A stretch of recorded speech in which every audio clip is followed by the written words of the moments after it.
According to UDI, we have 3 addresses in Fana that may be appropriate to accommodate the asylum seekers. The 3 following addresses are Slotterveien 150, Nordøsdal 1A, and Krukedveien 422. These buildings are only suggestions that have been found on a short time notice, and in most cases they have not been checked closer on the condition of the buildings.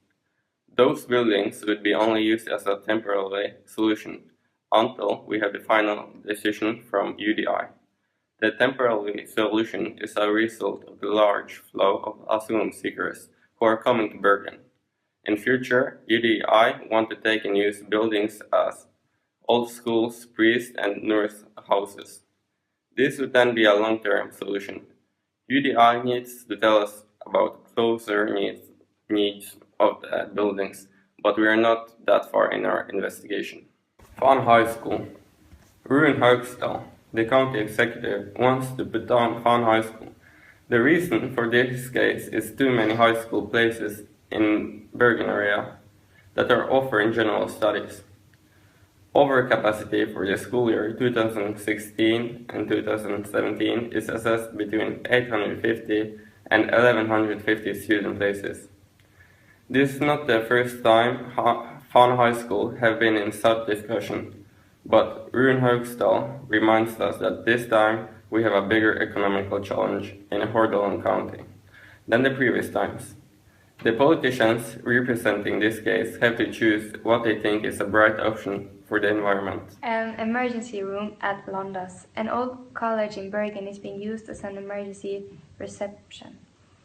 Their stay there will only be for about 12 months. It is not clarified when the first asylum seekers are coming to the emergency room at Landas or how many that are coming. The old building also needs technical adaptations, required equipment and furniture. The world is now experiencing the worst refugee disaster since World War II, and more people has fled from their homes and are now coming to Norway. And since Bergen is the second biggest city in Norway, Bergen also needs to take part in the responsibility, says the governing mayor Harald Kjellerup. In October, 8,700 asylum seekers came to Norway, and now there are coming about 400 every day.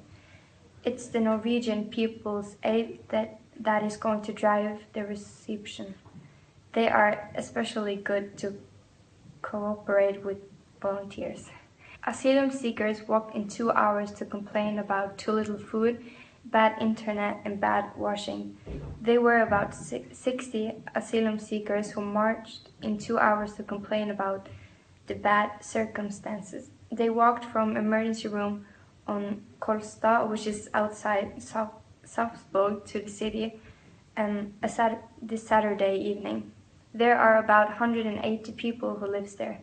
The people who are marching say that they don't get enough food and there is no transportation from where they live to the city, so they can't go and buy food. The clues emerging so far about the final moments of Metrojet Flight 9268 don't paint a clear picture of what happened to the doomed passenger jet. Was a mid-air heat flash that a US satellite detected over the Sinai Peninsula when the flight went down a sign of an explosion aboard the plane? And if that was the case, why haven't investigators found signs of an explosive impact on the crash victims' bodies, as Russian state media reports? Could the plane's wreckage show that a past repair went awry? There are a wide range of theories on what made the passenger jet plunge to the ground, killing all 224 on board, but Russian officials say it's too soon to speculate on the cause. Aviation experts agree, and officials have downplayed an apparent claim by Islamic militants that they brought down the Airbus A321-200, saying technical failure is the most likely reason for the crash. And in the energy department, things are looking up for Scotland, planning on building a large wind farm. The offshore wind farm is not only the first in the UK, but also the biggest one in the world.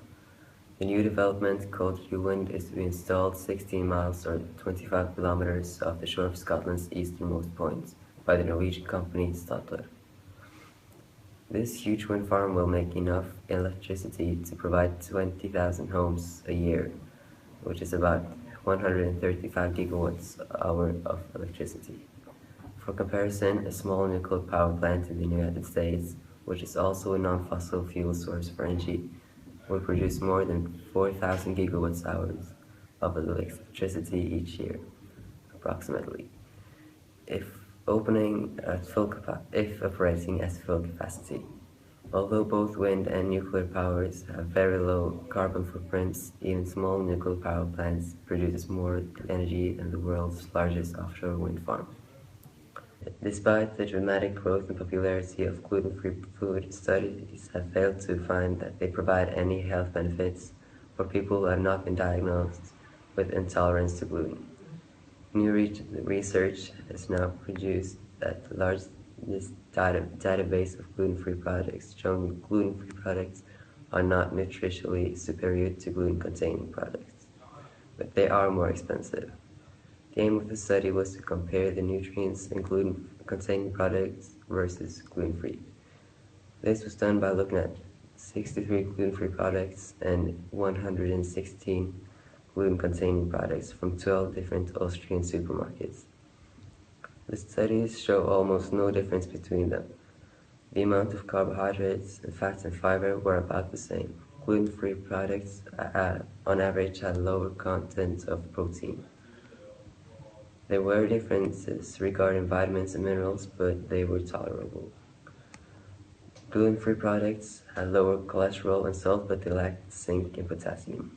So unless you suffer from gluten-free intolerance, evidence seems to be stacking up that they're not worth it. Today in Rebel News Sports, Norway is meeting Hungary in the European Championship playoffs next week.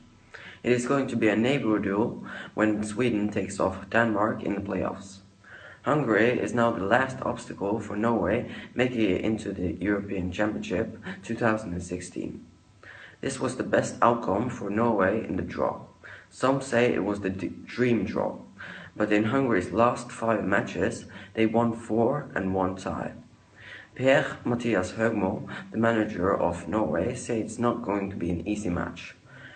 I guess we just have to wait and see. Besides from Norway meeting Hungary, Sweden and Denmark is meeting in the playoffs. It is going to be an even match where the outcome can land on both sides.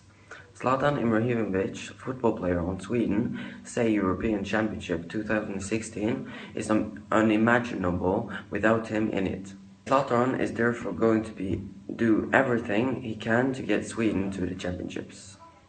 Some of the top performers in cross-country skiing says the season start is too early. 13th to 15th of November in the season start of cross-country skiing. Beitostølen is maybe being forced to cancel the early season start. The debate is huge and one of the greatest cross-country skiing athletes is participating. Tuesday last week came the message about terrible snow weather might ruin the season start. It is not cold enough for producing snow.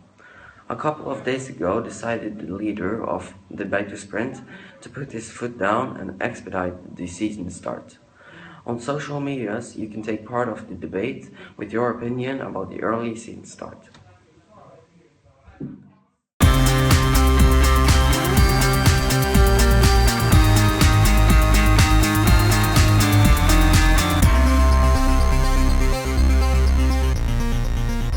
And welcome to HP Fabulous News. What was supposed to be an intimate 6-song concert in Norway quickly turned into a 1-song fiasco when Justin Bieber angrily walked off stage during his 29th October Oslo concert. After attempting to clean up water spill on stage, a frustrated Bieber started shouting at his fans, which he's actually now apologizing for. Latest rumor says that he will be back in Norway, but Justin Bieber's attitude says otherwise. Miley licks piano at auctioning. Musician Linda Perry wanted some help auctioning off a piano last night at the Los Angeles LGBT Center's Vanguard Awards Gala. Miley Cyrus not only accepted her offer to join her on stage, but the Wrecking Ball singer tempted bidders by licking the piano. Yes, she licked the piano for charity. The winning bidder took home the white piano that was donated to the center by Orange is the New Black star Ruby Rose for $50,000. Thank you for watching and have a fabulous night.